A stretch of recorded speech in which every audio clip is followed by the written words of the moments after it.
sort of checkerboard effect. If you dye them in hot boiling water, like I usually do, what happens is the cotton fibers shrink. The polyester fibers do not. And then you get this interesting stretchy material as well. It stretches this way. It doesn't stretch this way. It's stretchy, but not so stretchy that it doesn't give you support. That's why I like this. Sort of like a stretched denim. It reminds you of a stretched denim. It's not denim at all, but it has the consistency of a stretched denim, except a lot thinner and lighter. You can see the line there, right here. Cut it just inside that line to cut that part off. I really prefer this way because, first of all, cotton polyester muslin is very inexpensive. So that's one side. And, of course, we're going to cut off the same on the other side.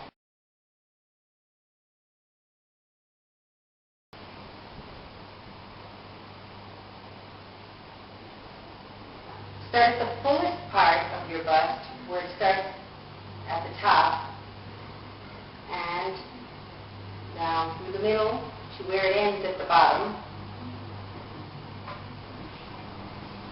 Okay. And then the side, start again, where the fullest part begins, across the middle to right there, in between. I finished dyeing the fabric.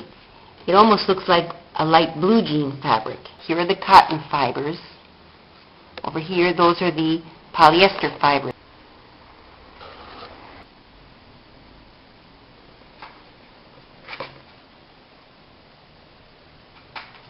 So first take the long rectangle and fold it in half, right sides together, and then just sew along the long edge. I'm just going to trim this edge slightly and then turn this inside out like I've shown you in previous videos. I like the seam to be flat in the middle. Here's the seam goes down. Now take this and put it right on the edge on this side and this one right on the edge on this side. And we're going to sew this end and that end. So actually, what you're going to be doing from this point forward is you're going to be sculpting the bra onto yourself. Here I've done one already and I've used a different color thread so you could see.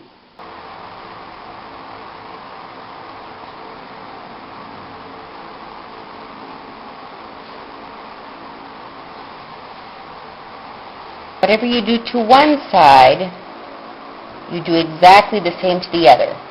Line everything up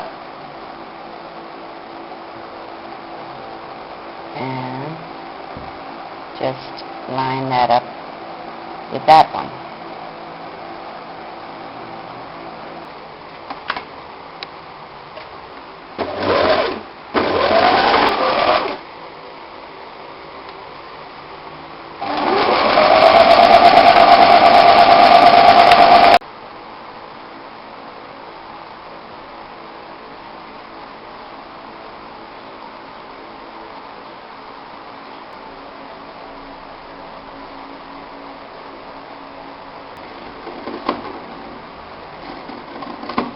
This sort of soft rope.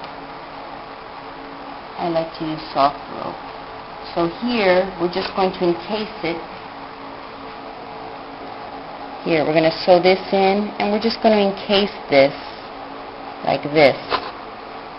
You can fill you can line the bra with one of these which you can buy at the store, or if you have an old bra, you could just cut out the filling from the old bra. You can buy the sponge and cut it to the shape you want it to be. I don't use the underwire. I make sure I take that out because I think underwires are so uncomfortable. This is too loose, so what I'm going to do is I'm going to tighten it here on the side seams. And then just sculpt it You know, you will know your body better than anyone else. So you just got to experiment and sculpt and sew and try it on until you get the hang of it. Okay, so we've gotten this far. I've sewn that in there. Now we still have to get the straps done.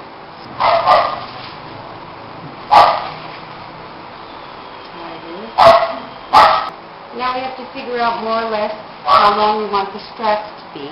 So I measured everything to make sure everything is evenly spaced and measured, etc.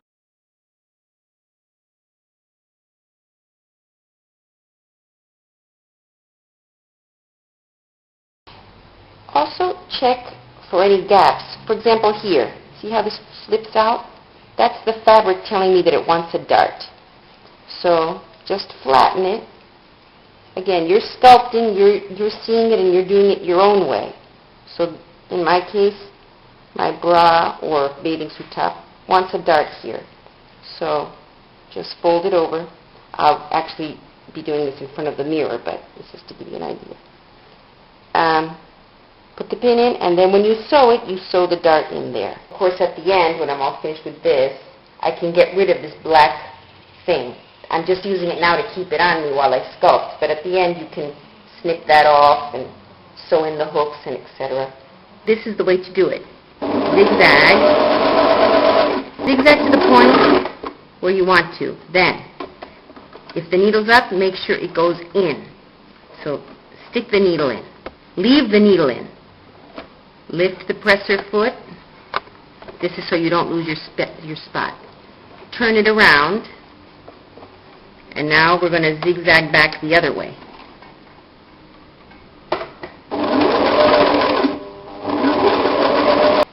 When you're sewing your bra, make sure you keep the straps out of the way, or something like this might happen.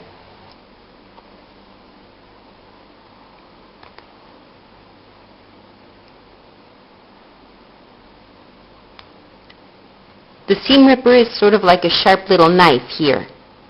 So this is what you use to slice through the thread. I don't know if I've ever explained that before. Use your imagination to come up with your own unique design. For example, here's one that I did in black earlier.